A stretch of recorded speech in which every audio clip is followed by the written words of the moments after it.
कक्षा छठी science chapter 14वां जल। अब जल जो है सभी प्राणियों की आधारभूत आवश्यकता है। जल के बिना जीवन संभव नहीं है। घर में 2 दिन पानी ना आए तो क्या आप खाना पकाए हुए, कपड़े धोना, बर्तन साफ करना, नहाना जैसे काम कर पाएंगे? इसके अतिरिक्त दूसरे कौन से क्रियाकलाप हैं जिन्हें करने में आप असमर्थ हैं? बहुत लंबे समय तक हमें आसानी से जल प्राप्त नहीं होगा तो क्या होगा?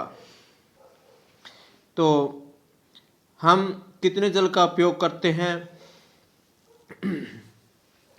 अब देखिए, किसी परिवार द्वारा एक दिन में उपयोग होने वाले जल की मात्रा का अनुमान लगाएंगे तो पीने में, ब्रश करने में, नहाने में, बर्तन साफ करने में, कपड़ा धोने में, शौचालय में, फर्श साफ करने में, कोई अन्य, तो परिवार में एक दिन में हुए जल की कुल मात्रा, तो इसके बराबर वाले खाने के अंदर उपयोग हुए जल की मात्रा है। जिस तरह पीने के पानी में 5 लीटर, ब्रश करने में 2 लीटर, नहाने में 10 लीटर, बर्तन साफ करने में 10 लीटर, कपड़ा धोने में 20 लीटर, शौचालय में 5 लीटर, फर्श साफ करने में 20 लीटर, कोई अन्य कार्य करने में 20 लीटर, तो टोटल जल का यहाँ करोगे तो इस प्रकार से है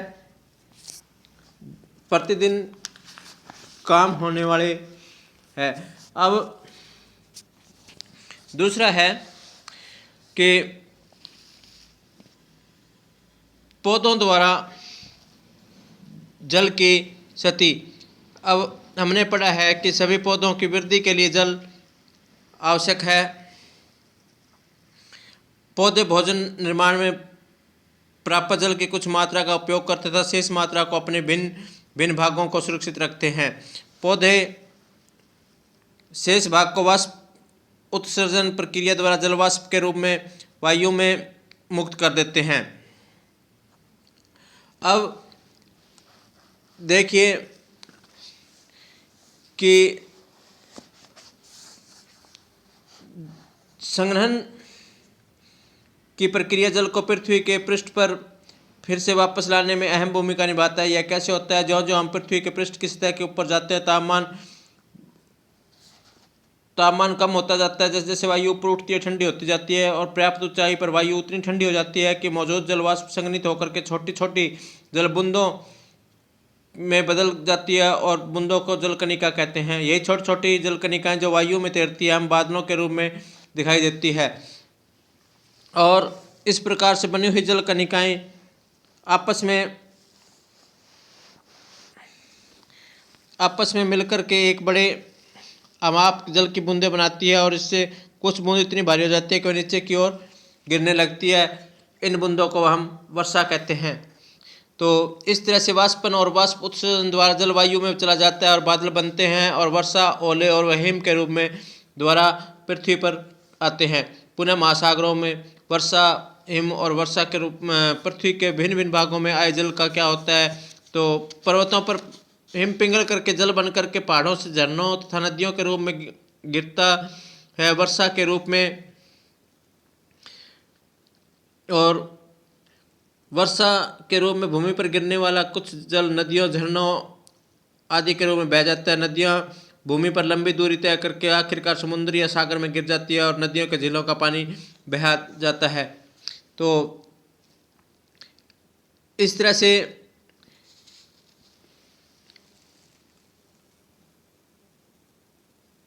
इसे हम वर्षा चक्कर कहते हैं या पानी का चक्कर कहते हैं या जल चक्कर कहते हैं। तो है इस तरह से भारत में नदियों कई वर्षा से कई समस्याएं पैदा हो जाती है। भारी वर्षा से नदियों, झीलों, तालाबों का स्तर बढ़ जाता है। ऐसा होने पर जल एक बड़े क्षेत्र में फैल करके बाढ़ का रूप ले लेता है। ये खेतों, बने गांव तथा शहरों की जलमग्न कर सकता है और बाढ़ के जल के साथ कुछ जलीय जीव भी बह जाते हैं। जब बाढ़ का खतरा उतरता है तो जल के जीव थल में भाग में फंसकर मर जाते हैं। वर्षा भूमि पर रहने वाले जीवों को भी प्रभावित करते हैं। काफ़ी समय तक वर्षा ना हो तो क्या होगा, तो इसके अंदर जल स्तर के नीचे चला जाता है और कुछ भाग भौमजल की भी कमी हो जाती है और सूखे की स्थिति में खाद्यान्न व चारा प्राप्त करना मुश्किल हो जाता है। और शायद हमारे देश या संसार के कुछ बड़े सूखे के विषय में भी सुना होगा। हम जल को कैसे संरक्षित कर सकते हैं? हम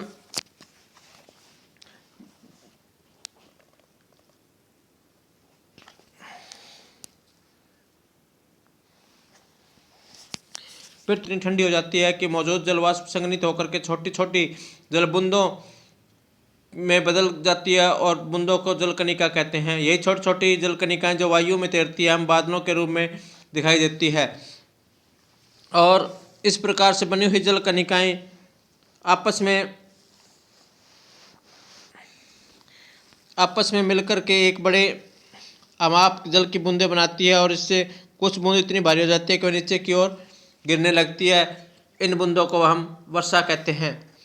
तो इस तरह से वाष्पन और वाष्प उत्सर्जन द्वारा जलवायु में चला जाता है और बादल बनते हैं और वर्षा, ओले और हिम के रूप में द्वारा पृथ्वी पर आते हैं।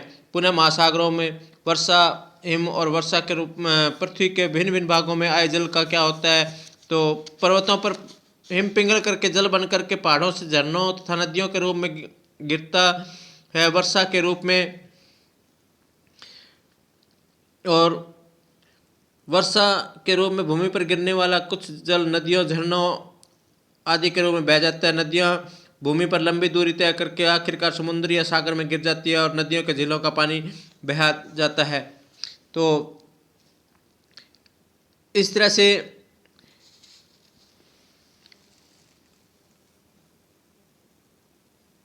इसे हम वर्षा चक्कर कहते हैं या पानी का चक्कर कहते हैं या जल चक्कर कहते हैं। तो है इस तरह से भारत में नदियों कई वर्षा से कई समस्याएं पैदा हो जाती है। भारी वर्षा से नदियों, झीलों और तालाबों का स्तर बढ़ जाता है। ऐसा होने पर जल एक बड़े क्षेत्र में फैल करके बाढ़ का रूप ले लेता है। ये खेतों, बने गांव तथा शहरों की जलमग्न कर सकता है और बाढ़ के जल के साथ कुछ जलीय जीव भी बह जाते हैं। जब बाढ़ का खतरा उतरता है तो जल के जीव थल में भाग में फंसकर मर जाते हैं। वर्षा भूमि पर रहने वाले जीवों को भी प्रभावित करते हैं। काफ़ी समय तक वर्षा ना हो तो क्या होगा, तो इसके अंदर जल स्तर के नीचे चला जाता है और कुछ भाग भौमजल की भी कमी हो जाती है और सूखे की स्थिति में खाद्यान्न व चारा प्राप्त करना मुश्किल हो जाता है। और शायद हमारे देश या संसार के कुछ बड़े सूखे के विषय में भी सुना होगा। हम जल को कैसे संरक्षित कर सकते हैं? हम